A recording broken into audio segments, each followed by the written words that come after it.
At my dad's birthday, everything seemed normal, until my 7-year-old daughter called me on the phone and said, "Get out. Now." When I asked what happened, her voice shook as she repeated, "Get out of the house."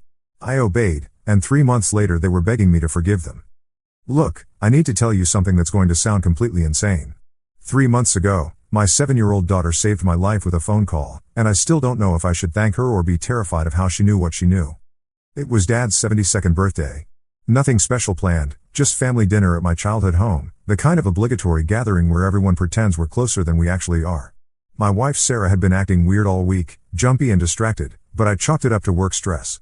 She'd been pulling late nights at the marketing firm, coming home smelling like someone else's cologne, but hey, office buildings are full of people wearing cologne, right? I'm an idiot sometimes. Or maybe I was just choosing to be one.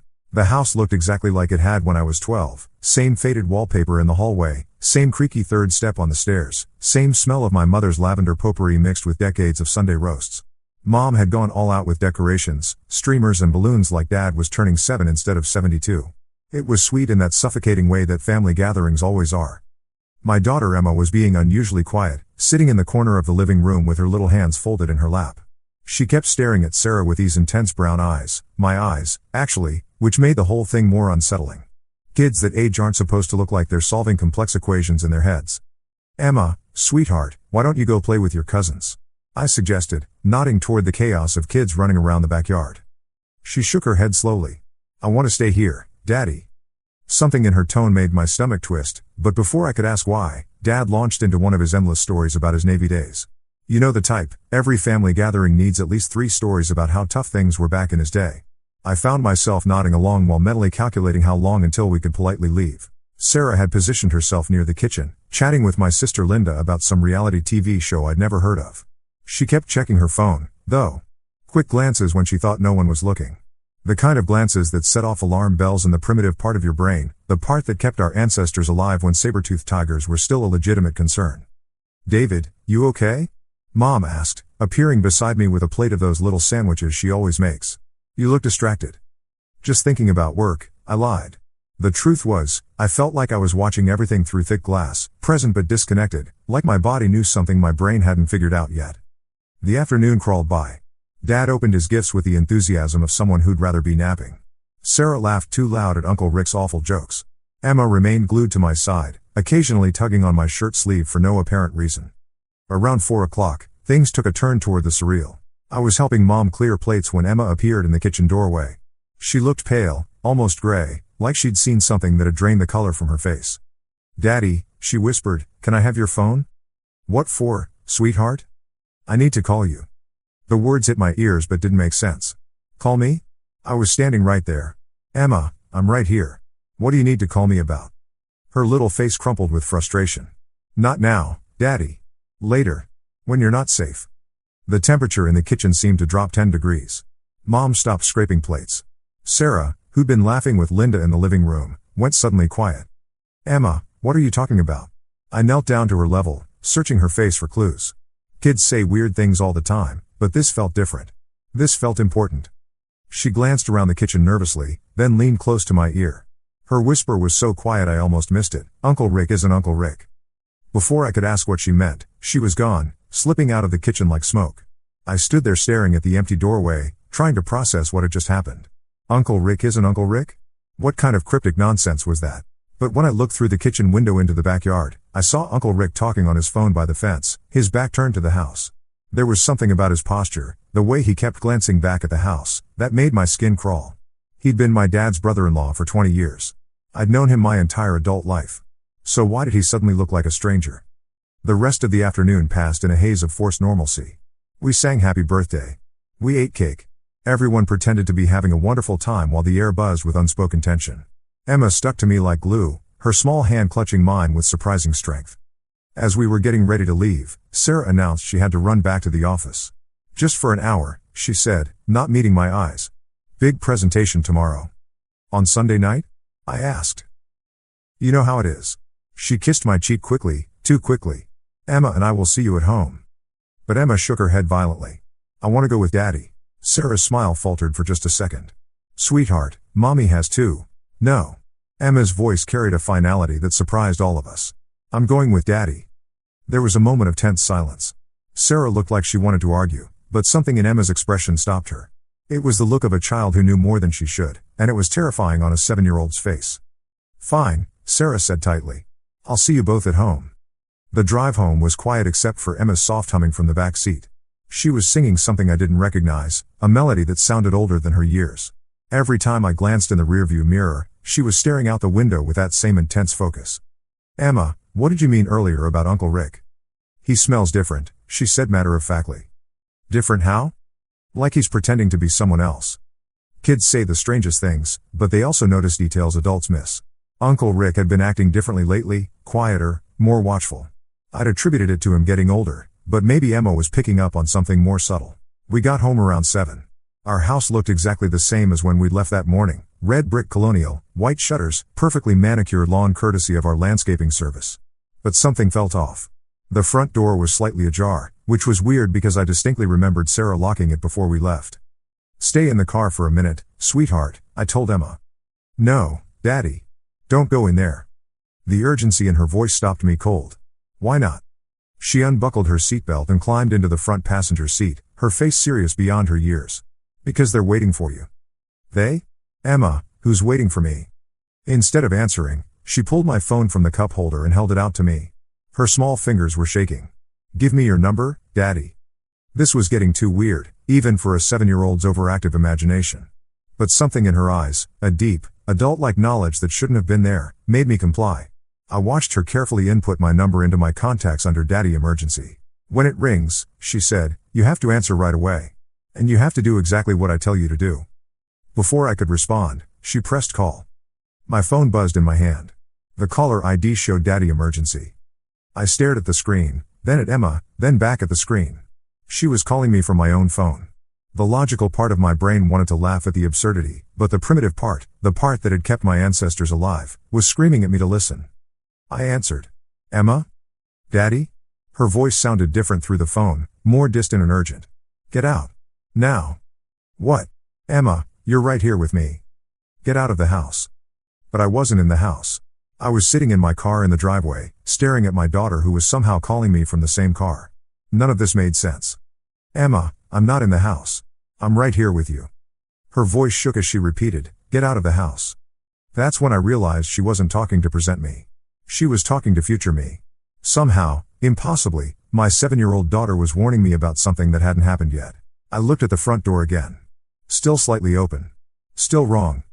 "Emma," I whispered, "what's in there?" But she'd already hung up.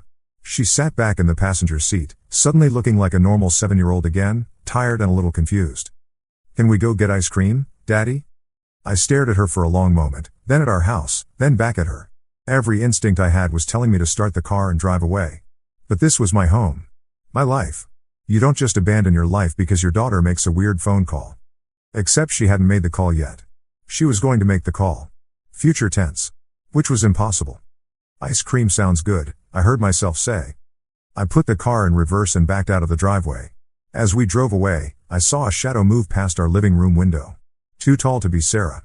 Too broad to be anyone I knew. We went to that little ice cream place downtown, the one with the hand-painted cow sign and the teenage employees who always seemed mildly annoyed to be there.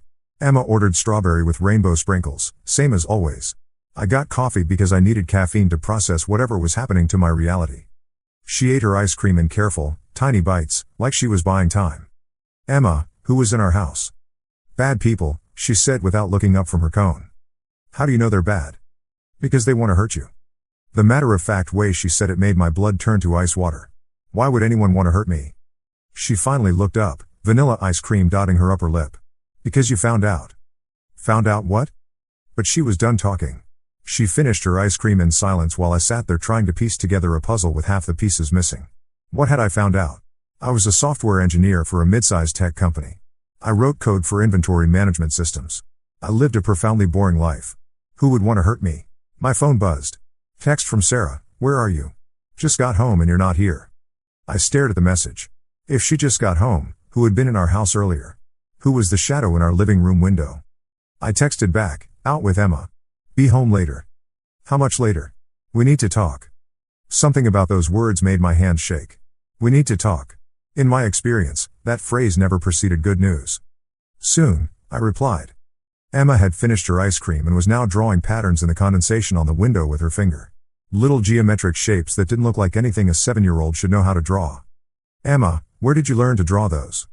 She glanced at her finger art, then back at me. I don't know. They just come out. The shapes looked almost like code. Binary sequences, maybe. Or coordinates. But that was impossible. Emma barely knew how to use a computer mouse. My phone rang. Unknown number. David Harrison? The voice was gravelly, unfamiliar.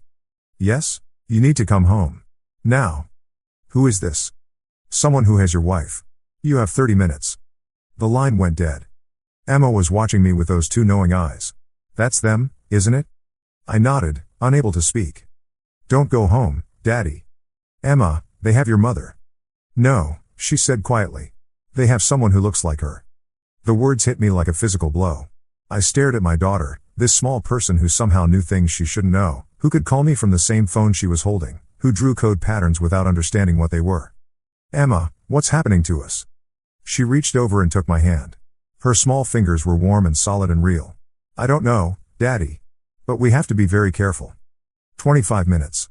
I had 25 minutes to figure out how to save my wife from people who might not be people, in a house that might not be safe, based on the warnings of a 7-year-old who seemed to know the future. The smart thing would be to call the police. But what would I tell them?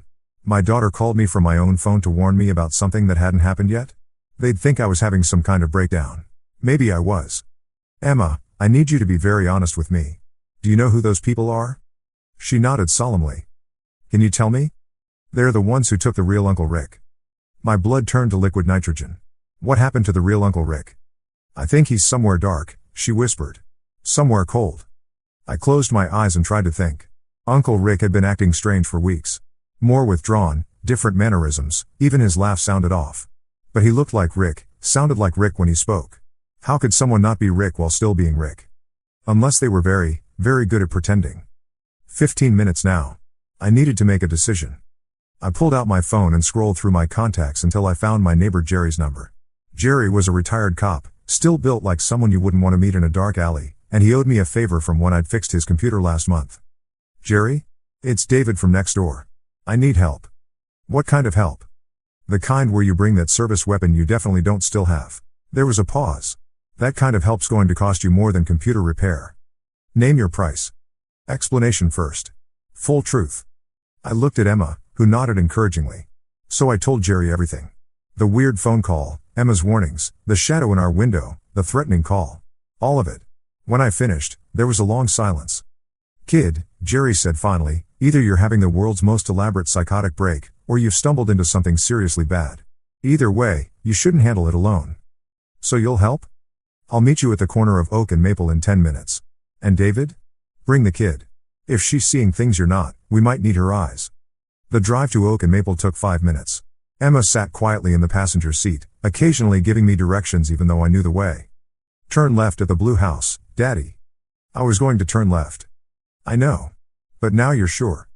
Jerry was waiting in his old pickup truck, wearing a black jacket that probably concealed enough firepower to invade a small country.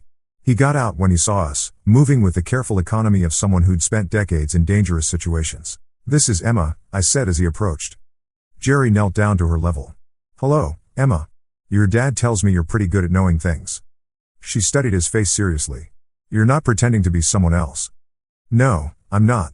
Can you tell when people are pretending? They smell wrong. And their eyes don't match their voice. Jerry glanced up at me with raised eyebrows. Kids got good instincts. That's exactly what we taught undercover officers to watch for. So you believe her? I believe something's wrong. Your house has been under surveillance for 3 days.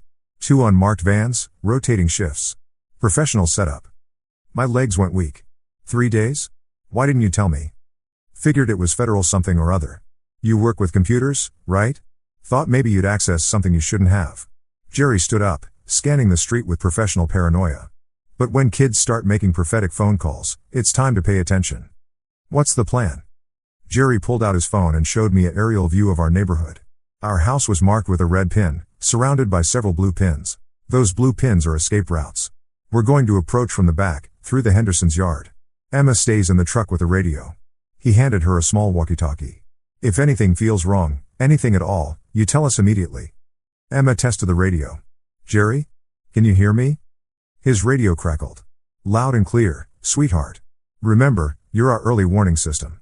We left Emma in Jerry's truck with strict instructions to drive away if things went bad.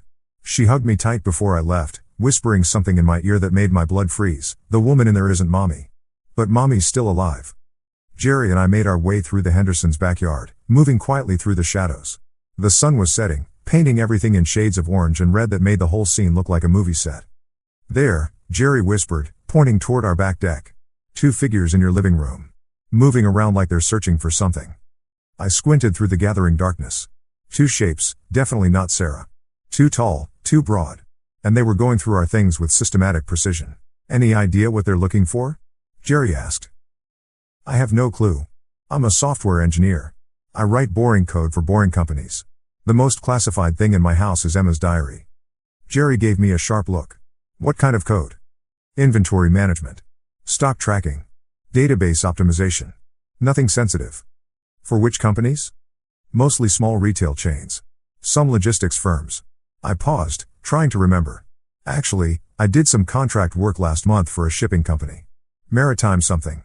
They wanted a custom tracking system for high-value cargo. Jerry went very still. Maritime. David, what exactly did you track for them? Container shipments. Mostly routine stuff. Food products, electronics, textiles. I was starting to get a bad feeling. Why? Because 3 weeks ago, customs intercepted a container ship carrying $200 million worth of uncut diamonds. Diamonds that disappeared from evidence lockup 2 days later. Jerry's voice was grim. If your tracking system documented those diamonds, the pieces clicked into place with sickening clarity. The late nights Sarah had been working. Uncle Rick's strange behavior. The surveillance on our house. They weren't after me, they were after the data I'd unknowingly collected. Jerry, I think I accidentally documented a smuggling operation. And I think they know you know. My radio crackled. Emma's voice, tight with fear. Daddy, someone's coming toward the truck. Jerry was already moving, pulling me back toward the street. Emma, drive away. Now. Go to the police station and wait for us there. I can't drive. Yes, you can, sweetheart. Put the truck in drive and press the gas pedal gently. There was a pause, then the sound of an engine starting. Emma's voice came through static. It's working. But Daddy, there are more cars coming. Lots of them. We reached the street just in time to see Jerry's pickup truck lurching down Oak Street with my 7-year-old daughter behind the wheel. Behind her, 2 black sedans were giving chase. She's heading for the police station, Jerry said, pulling out his phone. But those cars are going to catch her first. That's when Emma proved she was definitely my daughter. Instead of driving straight to the police station, she took a hard right into the Walmart parking lot. The pickup truck bounced over the curb and came to a stop near the store entrance, right under the bright security lights where dozens of cameras could record everything. The black sedans had no choice but to drive past, unable to do anything suspicious in such a public place. Smart kid, Jerry muttered with admiration. She just turned a kidnapping into a public relations disaster. My radio crackled again. Daddy? I'm okay. There are lots of people here. The bad men drove away. Stay right there, Emma. Don't move until you see us. Jerry and I ran through the neighborhood toward Walmart, both of us too old to be sprinting like teenagers but too panicked to care. When we reached the parking lot, Emma was standing beside the truck, surrounded by curious shoppers and 2 store security guards. Is this your daughter, sir? One of the guards asked. Yes. There was an emergency at home. She had to drive here. The guard looked skeptical until Jerry flashed his old badge. Police emergency, he said smoothly. We need to get these civilians to safety. Within minutes, we were back in the truck with Emma buckled safely between us. Jerry was already on his phone with someone he referred to only as Rodriguez. We need a safe house, he was saying. Family of 3, federal situation, possible organized crime connections. A pause. Yeah, I'll vouch for them. Kid's got abilities we might need. When he hung up, I asked, abilities? Your daughter just outmaneuvered a professional extraction team using a pickup truck in a Walmart parking lot. That's not normal 7-year-old thinking. Emma was quiet for most of the drive to whatever safe house Jerry had arranged.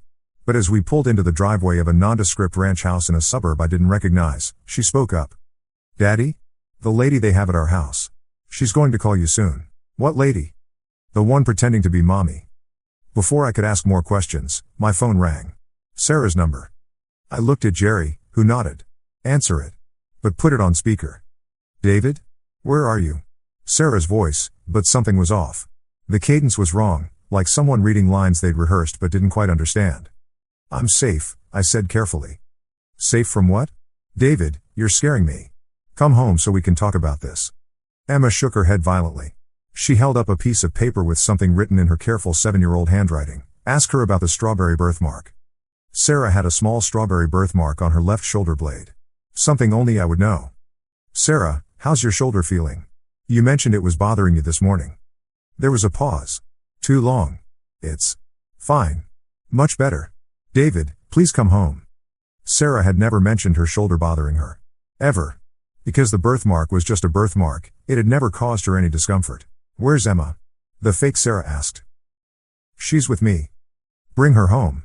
She needs her dinner." Emma held up another note. "I already ate at Grandma's."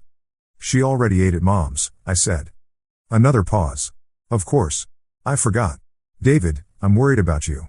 You're not acting like yourself." Jerry was frantically writing something on his own piece of paper. "Keep her talking. Rodriguez is tracing the call." "Sarah, do you remember our first date?" "Of course I do. We went to that Italian place." "Wrong. Our first date was mini golf followed by ice cream. We'd never been to an Italian place together on our first date. That was our 5th date, when I finally worked up the courage to take her somewhere that required reservations." "Right," I said. "The Italian place. What was the name again?" Antonio's?" "There was no Antonio's. I was talking to someone who had studied Sarah's life but didn't know the intimate details. Someone who could look like her, sound like her, but couldn't be her." "I'll be home soon," I lied. "Good. We'll be waiting." "We'll be waiting. Not I'll be waiting. We." After I hung up, Jerry's phone buzzed. He listened to someone for a few minutes, occasionally grunting acknowledgement. "Rodriguez traced the call," he said finally. "It's coming from your house, but there are at least 4 different phones active in there. Professional team, probably foreign intelligence or high-end mercenaries." "What do they want?" "The shipping data you compiled. Specifically, any information about container shipment routes in the last month." I thought back to the maritime company contract. I documented everything: arrival times, cargo manifests, route deviations. It was all just routine database work. "David," Jerry said quietly, "you accidentally created a map of an international smuggling operation. Those diamonds that went missing? Your data probably shows exactly how they entered the country and where they went next." Emma tugged on my sleeve. "Daddy? The real mommy is in a place with numbers on the walls." Both Jerry and I stared at her. "Numbers?" "Like a countdown. Starting at 72. Jerry's face went pale. "Container yard. They're keeping her in a shipping container." He was already dialing his phone. "Rodriguez? We need a tactical team at the Port Authority. Now." The next few hours blurred together like a fever dream. Jerry's friend Rodriguez turned out to be FBI, and within an hour our quiet suburban crisis had escalated into a federal operation. Emma and I were moved to a secure location while teams of agents descended on both our house and the shipping yard. Emma spent the time drawing more of her strange geometric patterns, occasionally stopping to make cryptic announcements like they found the blue container or "Mommy's scared but okay." Each time, Rodriguez would get a radio call confirming exactly what she'd said. "How does she know?" he asked me during one of these moments. "I have no idea. This all started today. Kids sometimes develop unusual sensitivities during traumatic events," Rodriguez said. "Enhanced intuition, pattern recognition, even precognitive flashes. Usually temporary. Usually? Sometimes the abilities stick around." He watched Emma carefully fold one of her drawings into a paper airplane. "Have you noticed anything else unusual about her lately?" I thought about it. "She's been having very vivid dreams. And sometimes she knows who's calling before I answer the phone." Rodriguez nodded grimly. "We might want to have her evaluated by our specialists." "Evaluated for what?" "To see if this is trauma-induced hypersensitivity or something more permanent." Around midnight, Rodriguez got the call we'd been waiting for. "They found your wife," he said. "Dehydrated and scared, but unharmed. She's being taken to the hospital for observation." Emma looked up from her drawings. "She's okay, Daddy. But she's going to have bad dreams for a while." The fake Sarah and her team had been captured at our house. Turned out they were part of an international art and antiquities smuggling ring that had branched out into conflict diamonds. My shipping database had inadvertently documented their entire East Coast operation. "The woman impersonating your wife is actually quite impressive," Rodriguez told me later. "Professional actress, trained in vocal mimicry and behavioral modeling. If your daughter hadn't tipped you off." He didn't need to finish. "If Emma hadn't made that impossible phone call, I would have walked into a trap. Sarah and I would both be dead, and Emma would be." I didn't want to think about what they would have done to Emma. 3 months later, I was sitting in our living room, our real living room, with our real furniture and our real family pictures back on the walls, when Sarah brought up something that had been bothering her. David, I keep thinking about that night. How did Emma know to warn you?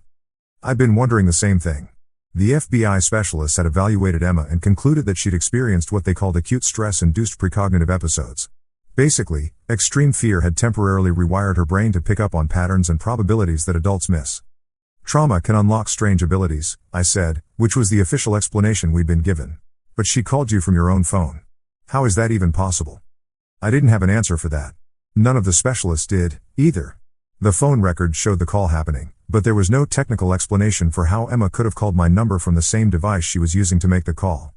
Emma, now 8 and back to being a normal kid obsessed with cartoons and candy, had her own theory. I think I borrowed the call from later, she said matter-of-factly when we asked her about it. Like when you borrow sugar from the neighbors, except with time instead of sugar. Emma, that's not how time works. She shrugged. Maybe not usually. But that day was different. She was right about that. That day had been different. That day, my 7-year-old daughter had somehow reached across time to save my life with a phone call that shouldn't have been possible. The smuggling ring was dismantled. The fake Uncle Rick, whose real name was Victor something or other, was extradited to face charges in 3 different countries. The real Uncle Rick was found alive in a warehouse in Baltimore, drugged but unharmed. He had no memory of the past month, which the FBI said was probably a blessing. Sarah recovered from her ordeal, though she still checks all the locks twice before bed and insists on a security system that could protect Fort Knox. She's back to working normal hours and coming home smelling like her own perfume, which is a relief on multiple levels.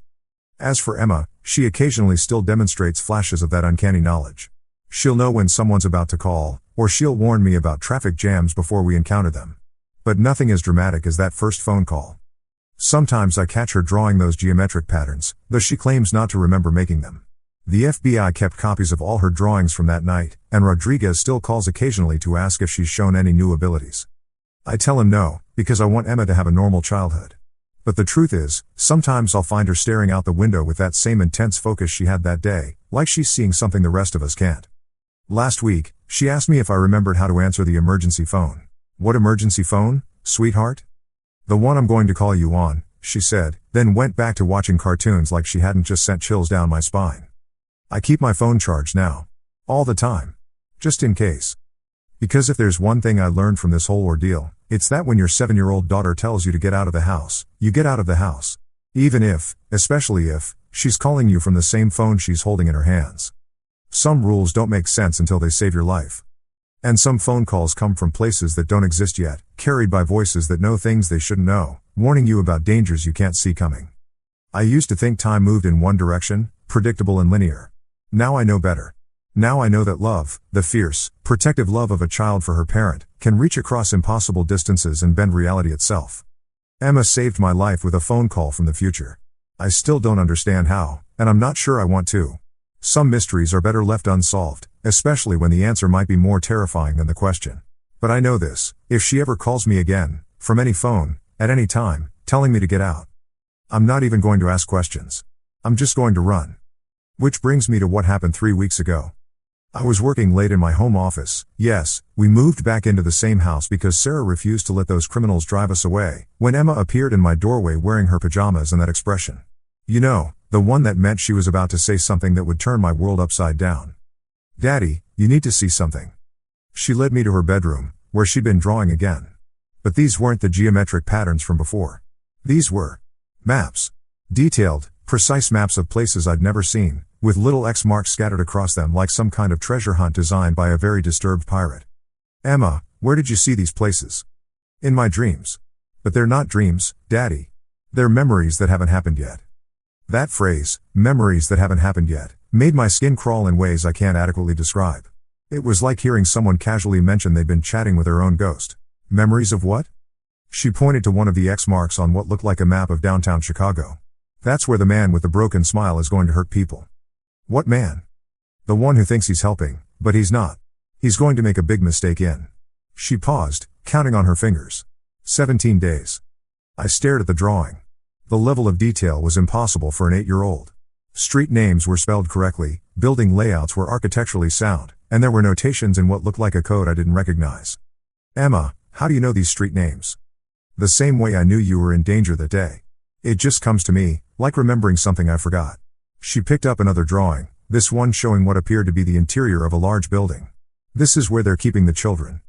My blood turned to ice water. What children? The ones who got lost. Like I almost got lost. She looked up at me with those two knowing eyes. Daddy, we have to help them. That night, after Emma was asleep, I sat in my office staring at her drawings spread across my desk. The rational part of my brain insisted this was just childhood imagination run wild, influenced by the trauma she'd experienced. Kids process scary experiences through play and art all the time. But the drawings were too detailed. Too accurate. And that phrase, memories that haven't happened yet, kept echoing in my mind. I did something I probably shouldn't have done. I called Rodriguez. David? It's past midnight. This better be important. Emma's having the episodes again. But different this time. There was a pause. Different how? I described the maps, the predictions, the reference to children being kept somewhere. Rodriguez listened without interruption, which somehow made it worse. If he'd laughed or dismissed it, I could have convinced myself I was overreacting. Can you scan the drawings and send them to me? He asked finally. You think there's something to this? David, your daughter predicted a federal smuggling operation with 98% accuracy. If she's drawing maps and talking about children in danger, I'm going to take it seriously. I spent the next hour scanning Emma's drawings and emailing them to Rodriguez. Each image looked more ominous on my computer screen, the X marks like wounds, the careful annotations like warnings written in a language only Emma understood. The next morning, Rodriguez called back. David, we need to talk. In person. Today. What did you find? The building in your daughter's drawing? It matches the layout of a warehouse we've been investigating. Part of a human trafficking operation we haven't been able to crack. The words hit me like a physical blow. Human trafficking. Children. Emma's innocent drawings suddenly felt like evidence from a crime scene. How could she possibly know about that? That's what we need to figure out. Can you bring her in for another evaluation? Emma was surprisingly calm about going back to the FBI office. She packed a small backpack with crayons, paper, and her stuffed elephant, like she was going on a field trip instead of a federal consultation. Will I have to draw more pictures? She asked during the drive. Maybe. Would that bother you? She considered this seriously. It's scary sometimes, seeing things that haven't happened. But if it helps people, then it's okay. The maturity in her voice broke my heart. 8 years old, and she was already carrying the weight of knowledge that grown adults couldn't handle. Dr. Sarah Chen, the FBI's specialist in what they called anomalous cognitive phenomena, met us in a room that looked more like a playroom than an interrogation chamber. Toys scattered around, bright colors on the walls, the kind of place designed to make children feel safe. Hello, Emma. I'm Dr. Chen. I'd like to talk to you about your drawings, if that's okay. Emma studied Dr. Chen's face with that intense focus. You're not pretending to be someone else, she announced, apparently satisfied. No, I'm not. Can you always tell when people are pretending? Usually. Sometimes it's harder with grown-ups because they're better at lying. Dr. Chen glanced at me with raised eyebrows. Emma, when you draw these pictures, how do you know what to draw? It's like watching a movie, but the movie is in my head and it's about things that are going to happen. Sometimes the movie is fuzzy, and sometimes it's very clear. Is the movie playing right now? Emma nodded. There's a lady with red hair who's very scared.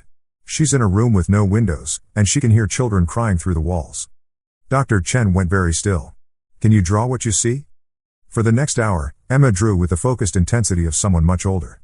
Her small hands moved quickly across the paper, creating images that were both childlike and disturbingly accurate. A woman tied to a chair. A hallway with numbered doors. A loading dock with specific truck license plates clearly visible. Emma, Dr. Chen said gently, do you know when these things are going to happen? Soon. Maybe tonight? The numbers on the wall keep changing. Dr. Chen excused herself to make a phone call. Through the glass window, I could see her speaking urgently to someone, occasionally gesturing toward Emma's drawings. Daddy, Emma said quietly, are we helping the scared lady? I think so, sweetheart. I hope so. Good. She has a little girl who misses her very much. 20 minutes later, Rodriguez burst into the room with 3 other agents I didn't recognize. They studied Emma's drawings with the intensity of generals planning a military campaign. Emma, Rodriguez said, kneeling down to her level, this is very important. Can you tell us exactly where this building is? Emma picked up a fresh piece of paper and began drawing a map with startling precision. Streets, intersections, even building numbers were marked with careful accuracy. It's near the big bridge with the green towers, she said, adding details as she drew. The building has a sign that says Metro Logistics, but that's not what they really do there. Rodriguez was already on his phone. We need surveillance on Metro Logistics, 1247 Industrial Boulevard. Possible trafficking operation in progress. Rodriguez, I said, what if she's wrong? What if this is just trauma-induced hallucination? Then we investigate a warehouse and find nothing, he replied. But if she's right. He didn't finish the sentence. He didn't need to. Emma finished her map and held it out to Rodriguez. The lady with red hair is in room 7. But you have to hurry, because the man with the broken smile is going to move everyone tomorrow. Broken smile? Dr. Chen asked. Emma pointed to her own mouth. Like this. She stretched her lips into a grotesque grin that didn't reach her eyes. He thinks he's smiling, but it's wrong. Like he learned how to smile from watching other people but never felt happy himself. The accuracy of that description, a textbook description of a psychopath's emotional mimicry, sent chills through the room. Rodriguez was coordinating with his team when Emma tugged on my sleeve. Daddy, there's something else. Something worse. What do you mean? The man with the broken smile. He knows about me. He knows I can see things. She lowered her voice to a whisper. He's coming for us next. The room went dead silent. Rodriguez slowly put down his phone. Emma, how do you know he knows about you? Because in the movie in my head, I can see him looking at pictures of our house. And he's smiling his broken smile. That night, while Emma slept under FBI protection at a secure location, tactical teams surrounded Metro Logistics. The operation was swift and silent, until it wasn't. Rodriguez called me at 3 a.m. with an update that made my hand shake. We found 12 victims, including the woman with red hair. All alive, all going to be okay. His voice was grim. But David, we also found something else. A file cabinet full of surveillance photos. Your house, your family, Emma's school. This has been planned for weeks. Where's the man Emma described? Gone. Vanished. But he left something behind, a note addressed to the little girl who sees too much. I felt like someone had dumped ice water directly into my bloodstream. What did it say? I'll be seeing you soon, Emma. You and I have so much to discuss. When I told Emma about the note the next morning, she didn't seem surprised. If anything, she looked almost relieved. Now you believe me, she said simply. Emma, we're going to keep you safe. I promise. She shook her head sadly. Daddy, you can't promise that. Because in the movie in my head, he finds us anyway. When? Christmas Eve. He's going to come dressed like Santa Claus, but Santa doesn't have broken smiles. That was 8 weeks away. 8 weeks to find a man who could disappear like smoke, who knew Emma's abilities better than we did, who was smart enough to stay 3 steps ahead of federal agents. 8 weeks to figure out how to protect a child who could see the future but couldn't change it. Rodriguez assigned a full protection detail to our family. Our house became a fortress of surveillance equipment and armed agents who tried to look casual while scanning for threats that might not exist yet. Emma adapted to the protection with the same eerie calm she'd shown throughout this entire ordeal. She drew pictures of the agents, somehow knowing their real names even though they'd given her fake ones. She predicted when Rodriguez would call with updates, often answering my phone before it rang. Daddy, she said one evening while drawing another of her geometric patterns, what if seeing the future isn't a gift? What if it's a trap? What do you mean? What if the man with the broken smile can see the future too? What if he knows I can see him coming, and that's why he's not worried? The possibility hadn't occurred to me, but it made a horrible kind of sense. If Emma's abilities had been triggered by trauma, what kind of trauma might have created someone like her stalker? Emma, in your dreams about Christmas Eve, do you see how it ends? She paused in her drawing, her small hand hovering over the paper. I see 2 endings, Daddy. In one ending, the man with the broken smile takes me away, and you never see me again. In the other ending. What? In the other ending, I'm not me anymore. The chill those words sent through me was unlike anything I'd ever experienced. It was the cold of deep space, of absolute zero, of hope dying. What do you mean, you're not you anymore? I mean I become like him. Someone who can see the future but uses it to hurt people instead of helping them. She looked up at me with eyes that seemed far too old. Daddy, what if the reason he wants me is because he's lonely? What if he's looking for someone like him? The idea that this monster might want to turn my daughter into another monster was so horrifying I couldn't process it. But Emma seemed to accept it as just another piece of information from her impossible movie screen of future memories. Rodriguez arrived an hour later with news that didn't improve my mood. We identified him, he said, spreading photos across our dining room table. Real name is Marcus Kane. Former military intelligence, discharged after psychological evaluation revealed severe antisocial tendencies and possible precognitive capabilities. Precognitive capabilities? Turns out the military has been studying people like Emma for decades. Kane was part of an experimental program before he went off the rails. Rodriguez picked up one of the photos, showing a man with hollow eyes and that same broken smile Emma had described. He's been using his abilities to stay ahead of law enforcement for 5 years. Always knows when we're coming. So how do we catch someone who can see us coming? Emma looked up from her drawing. You don't catch him, Daddy. You let him come to you. Absolutely not. It's the only way. Because in all the movies in my head, the only time he doesn't win is when I'm the one who chooses when and where we meet. Rodriguez and I exchanged glances. The idea of using an 8-year-old as bait was beyond consideration. But Emma was already drawing again, creating what looked like a floor plan of our house. Christmas Eve, she said without looking up. 7:43 p.m. He comes through the back door while everyone's watching the front. How do you know the exact time? Because that's when the movie always starts.